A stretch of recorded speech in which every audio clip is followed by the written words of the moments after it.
മോചനത്തിന്റെ രാത്രി എന്നാണ് ആ രാവിന്റെ പേരുള്ളത്. ബറാഅത്തിന്റെ രാത്രി എന്നാണ് ആ രാത്രിയുടെ പേരുള്ളത്. മോചനത്തിന്റെ രാത്രി എന്നാണ് നാം അതിന് അർത്ഥം വെക്കുന്നത്. എന്നാൽ മോചനത്തിന്റെ രാത്രി എന്ന് പറയുമ്പോ ആർക്കാണ് മോചനം ലഭിക്കുന്നത്? എന്തിൽ നിന്നാണ് മോചനം ലഭിക്കുന്നത്? എവിടേക്കാണ് മോചനം ലഭിക്കുന്നത്? എന്റെ വിശ്വാസികൾ നമ്മളത് ചിന്തിക്കേണ്ടതാണ്. എന്തിൽ നിന്നാണ് മോചനം ലഭിക്കുന്നത്? പാപങ്ങളിൽ നിന്നാണ് രാത്രി മോചനം ലഭിക്കുന്നത്. നരകത്തിൽ നിന്നാണ് മോചനം ലഭിക്കുന്നത്. ആർക്കാണ് മോചനം ലഭിക്കുന്നത്? ആ രാത്രിയിൽ കണ്ണുനീർ പൊടിച്ച് സൃഷ്ടാവിലേക്ക് അടുത്ത വിശ്വാസികൾക്കാണ് മോചനം ലഭിക്കുന്നത്. എങ്ങോട്ടാണ് മോചനം കിട്ടുന്നത്? അത് വജന്നത്തിൻ അർളുഹസ് സമാവാതു വൽ അർള് ഉഇദ്ദത് ലിൽ മുത്തഖീൻ.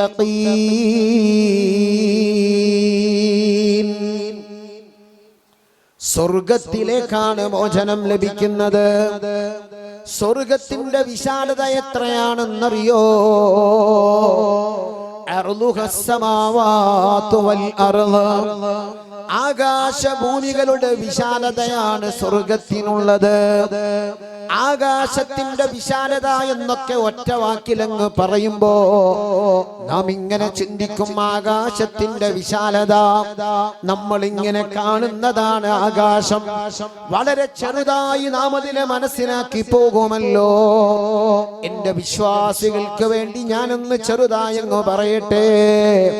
അർളുഹസ് സമാവാതു വൽ അർള് ഉഇദ്ദത് ലിൽ മുത്തഖീൻ.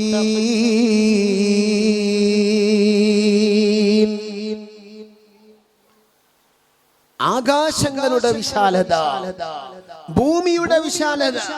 ആകാശം എത്ര എണ്ണമുണ്ട്? 7 ആകാശമുണ്ട്. മുഹമ്മദുർ റസൂലുള്ളാഹി സറൈത മിൻ ഹറമിൻ ലൈലൻ ഇലാ ഹറമി കമാ സറൽ ബദ്റു ഫീ ദാജിം മിനൽ ളുലമി. കഴിഞ്ഞുപോയ മിഅ്റാജിന്റെ രാവുണ്ടല്ലോ, 7 ആകാശവും അതിനപ്പുറത്തേക്കും അഷ്റഫുൽ ഖൽഖ് മുഹമ്മദുർ റസൂലുള്ളാഹ് സ്വല്ലല്ലാഹു അലൈഹി വസല്ലമ തങ്ങൾ കയറിപ്പോയിട്ടുണ്ട്. 1-ാം ആകാശം നബി തങ്ങൾ കണ്ടിട്ടുണ്ട്. 2-ാം ആകാശം നബി തങ്ങൾ കണ്ടിട്ടുണ്ട്. 3-ാം ആകാശം നബി തങ്ങൾ കണ്ടിട്ടുണ്ട്. 4-ാം ആകാശം നബി തങ്ങൾ കണ്ടിട്ടുണ്ട്. 7 ആകാശം നബി സ്വല്ലല്ലാഹു അലൈഹി വസല്ലമ തങ്ങൾ കണ്ടിട്ടുണ്ട്.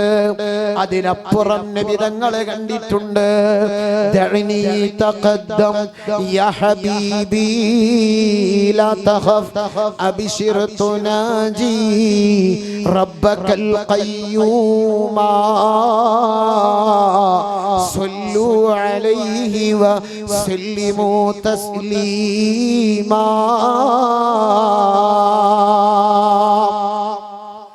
സഹചാരിയായി യാത്ര ചെയ്തത് ജിബ്രീൽ അലൈഹിസ്സലാമാണ്. നബി തങ്ങളുടെ കൂടെ സഹചാരിയായിട്ടുണ്ടായിരുന്നത് ജിബ്രീൽ അലൈഹിസ്സലാമാണ്.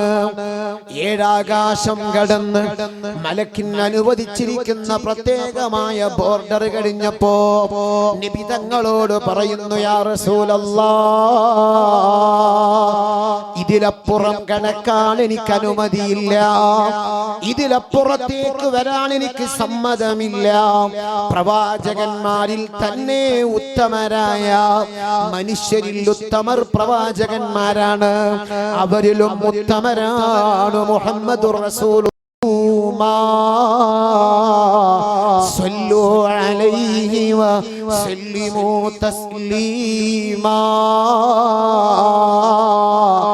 റബ്ബിനോട് സംവദിക്കാം നബിയേ,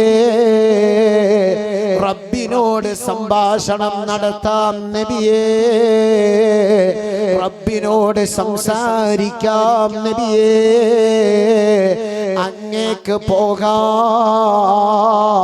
അങ്ങനെ ഏഴാകാശത്തിന്റെ പുറത്ത് അതീവ രഹസ്യങ്ങളുടെ കലവറകള്, അതീവ രഹസ്യങ്ങളുടെ മേഖലകള്, മലക്കുകൾ പോലും സന്ദർശിച്ചിട്ടില്ലാത്ത മേഖലകള്, മലക്കുകൾ പോലും കണ്ടിട്ടില്ലാത്ത മേഖലകള്.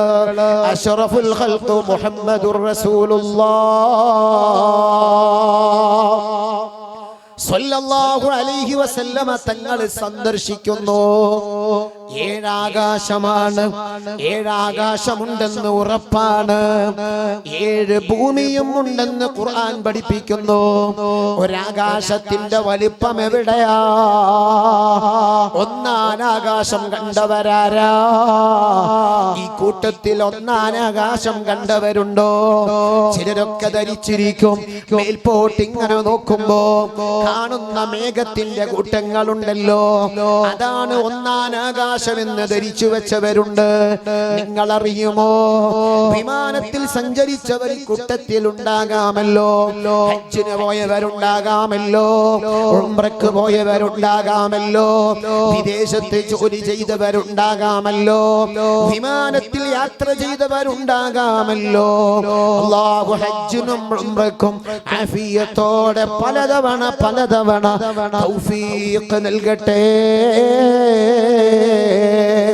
വിമാനത്തിൽ സഞ്ചരിച്ചവർക്കറിയാം, ഭൂമിയിൽ നിന്ന് 11 കിലോമീറ്റർ അപ്പുറം അല്ലെങ്കിൽ അതിനേക്കാൾ അപ്പുറത്തേക്ക് പറന്നുയരുന്ന വിമാനത്തിലൂടെ നമ്മളങ്ങ് സഞ്ചരിക്കുമ്പോ വിമാനത്തിൽ നിന്ന് കീഴ്പോട്ട് നോക്കിയാൽ നമുക്ക് കാണാം, നാം ഇവിടുന്ന് കാണുന്ന മേഘക്കൂട്ടങ്ങളില്ലേ, വിമാനത്തിന്റെ അടിഭാഗത്തിലൂടെ ആ മേഘങ്ങൾ ഇങ്ങനെ സഞ്ചരിക്കുന്നത് കാണാം. സുബ്ഹാനല്ലാഹ്. ഒന്നാനാകാശം എവിടെ? ഒന്നാനാകാശം കണ്ടവരാരാ?